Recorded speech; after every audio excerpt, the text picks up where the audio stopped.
साहब जो latest update यानी कि दोस्तों वार 2 की तरफ से आ गई है, यानी कि स्पाई यूनिवर्स की जो नेक्स्ट किस्त है, यानी कि दोस्तों जो नेक्स्ट है वह स्पाई यूनिवर्स की वो है वार 2 से, कि सबको पता ही है ये बात। तो भाई साहब उसका ऑफिशियली रिलीजिंग डेट आ गया है भाई। हाँ दोस्तों सही सुना आप लोगों ने, इसको ऑफिशियली रिलीजिंग डेट मेकर्स की तरफ से अनाउंसमेंट हो गया है। तो आज हम इस वीडियो में वही बात करने वाले हैं। बात करने से पहले और बताने से पहले आपसे दिल से गुजारिश है कि चैनल में नए हैं तो प्लीज यार प्लीज चैनल को जरूर सब्सक्राइब कर लेना, लाइक शेयर और कमेंट भी जरूर कर देना। तो चलिए ज्यादा उतना टाइम लेते हुए वीडियो को हम स्टार्ट करते हैं। तो पहले तो भाई साहब कल से सोशल मीडिया पर एक बवाल सा मचा हुआ है, यानी कि दोस्तों व्हाट्सएप ग्रुप का एक क्लिप कह सकते हैं हम भाई साहब, उन्होंने मेकर्स ने नहीं भाई साहब किसी और ने भाई उन्होंने अनाउंसमेंट कर दिया है। यानी कि दोस्तों एक होली के अवसर पर एक क्लिप आता है व्हाट्सएप का, जो व्हाट्सएप जो ग्रुप होता है वहां से शाहरुख खान स्टार्ट करते हैं। तो भाई साहब स्टार्ट होते होते होते बहुत सारी बातें होते हैं।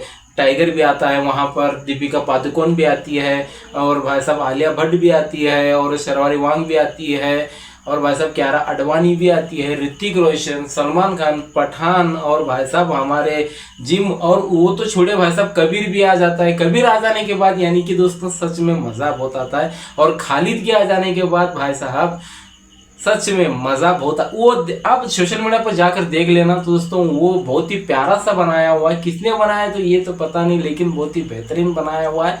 मजा बहुत आ गया देखने के बाद, एक उम्मीद जाग उठी। अब उसके बाद दोस्तों मेकर्स भाई साहब चुप नहीं बैठने वाले थे, उन्होंने भी भाई साहब ये अनाउंसमेंट कर ही डाला। तो दोस्तों 14 मार्च 2025, तो 14 मार्च नहीं दोस्तों 14 अगस्त, हाँ दोस्तों 14 अगस्त 2025 को भाई साहब फाइनली वार 2 रिलीज हो रही है। हाँ दोस्तों सही सुना आप लोगों ने भाई साहब। हमें जैसे कि पता था भाई साहब पहले अनाउंसमेंट के अलावा पहले भाई साहब हमें पता था कि वार 2 के नाम से कोई फिल्म बन रही है, ऐसे ही पता था। जूनियर एनटीआर, ऋतिक रोशन, ऐसे सब, कियारा आडवाणी, ये सब है, तो शूटिंग चल रही है, तो सबको पता ही था। लेकिन मेकर्स की तरफ से ऑफिशियली अनाउंसमेंट नहीं आया था। तो दोस्तों ये क्लिप आ जाने के बाद मेकर्स ने अनाउंसमेंट कर दिया कि हाँ अभी कुछ हमने डाला भी नहीं, कुछ भी ऐसा ये नहीं, तो अभी से ही मार्केटिंग चालू हो गया। और भाई साहब बहुत ही जल्द यानी कि 14 अगस्त को रिलीजिंग डेट, यानी कि दोस्तों तब भाई साहब 14 अगस्त एक ऐसी डेट है तो सच में मज़ा बहुत आने वाला है। 15 अगस्त को भाई साहब अयान मुखर्जी का बर्थडे, इससे बेहतरीन मौका कहीं भी नहीं मिलने वाला है सच में। अयान मुखर्जी कौन है, यानी कि वार 2 के डायरेक्टर हैं। ब्रह्मास्त्र को छोड़कर दोस्तों उन्होंने वार 2 को पहले समझा कि हम पहले वार 2 बना लेते हैं। वार 2 भाई साहब मल्टी स्टारर फिल्म है, यानी कि दोस्तों ऋतिक रोशन, जूनियर एनटीआर, कियारा आडवाणी, और भाई साहब बहुत सारे कैरेक्टर इसमें आपको रिवील होते ही दिखे देंगे, जैसे कि आलिया भट्ट का कैरेक्टर और उसके अलावा शर्वारी वांग का कैरेक्टर, यानी कि अल्फा कनेक्शन इस फिल्म से ही होकर निकलेगा। नो डाउट कि वो फिल्म जब भी आएगी दोस्तों आप पागल हो जाओगे सच में। ये ऐसी वैसी मूवी नहीं, हल्के में मत लेना। प्रमोशन स्टार्ट, यानी कि इस फिल्म को प्रमोशन की जरूरत नहीं है। जो पुष्पा 2 का जो डे 1 का कलेक्शन था 294, मुझे कहीं ना कहीं ये लगता है कि वार 2 इसे आसानी से बीट कर सकता है, क्योंकि दोस्तों इसमें साउथ और नॉर्थ को मद्देनजर रखते हुए साउथ के तरफ से दोस्तों जूनियर एनटीआर आराम से वैसा बॉक्स ऑफिस फाड़ कर रख देंगे। यहाँ पर नॉर्थ के अंदर दोस्तों ऋतिक रोशन, हिंदी और साउथ में सच में कॉम्बिनेशन बहुत ही बेहतरीन, और भाई साहब फिल्म बहुत ही बेहतरीन बन रही है। यानी कि दोस्तों शूटिंग चल रही है, इस शूटिंग के दौरान ही ऋतिक रोशन को पैर में थोड़ी सी चोट आ गई है।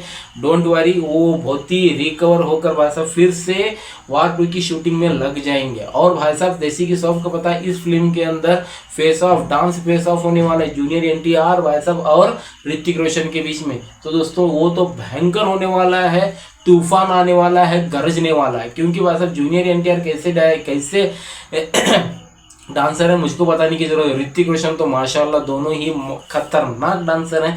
और भाई साहब ऐसा वैसा फेस ऑफ नहीं। अब ये फेस ऑफ किसके दिमाग में आया, डायरेक्टर के दिमाग में या फिर प्रोड्यूसर के? भाई साहब प्रोड्यूसर के दिमाग में आया। और भाई साहब इसका जो फेस ऑफ होने वाला है सबसे भयंकर होने वाला है। और भाई साहब इसका जो क्लाइमैक्स होने वाला है आप पागल हो जाओगे। ये तो छोड़िए, ऋतिक रोशन की इस फिल्म के अंदर एंट्री देखना आप, तो भाई साहब शाओलिन टेम्पल में भाई पागल कर देगा वो बंदा सच में एंट्री वहां से इतना भयंकर है कि आप सोच नहीं सकते हो। उसके अलावा अब जूनियर एनटीआर की एंट्री कहाँ से होगी, बताया जा रहा है कि शिप में इनकी एंट्री हो सकती है, यानी कि ऐसा बताया जा रहा है। अब भाई साहब ये जो कैरेक्टर है जूनियर एनटीआर का, तो भाई साहब ये रिवील यानी कि भाई साहब कैसे ये विलन का है या फिर क्या है या फिर एजेंट है। आपको सबको मैं बता दूं विलन नहीं है, ये एजेंट का है। और भाई साहब वैसा ऐसा एजेंट नहीं, बहुत ही भयंकर वाला एजेंट है। यानी कि भाई साहब आपको वार 1 पता ही होगा, ऋतिक रोशन और टाइगर श्रॉफ के बीच में जो हो गया था, वैसे ही कुछ इसमें धमाल होने वाला है दोनों के बीच में। और भाई साहब जो ये जूनियर एनटीआर का जो कैरेक्टर है वो टाइगर से बाद ही भाई साहब उनको वहीं से दिखाया जाएगा। और इसमें जिम भी आ सकता है और बहुत सारे कैरेक्टर इसमें रिवील हो सकते हैं। और फाइनली 14 अगस्त को फिल्म रिलीज हो रही है, लेकिन मई या फिर अप्रैल या मई में इसका कुछ धमाका होने वाला है। कुछ ना कुछ तो धमाका जरूर होगा। तो आप वो कितने एक्साइटेड इसके लिए तो कमेंट्स में जाकर जरूर बता देना। तो इस वीडियो में सिर्फ इतना ही था। तो चलिए दोस्तों हम चलते हैं। जय हिंद।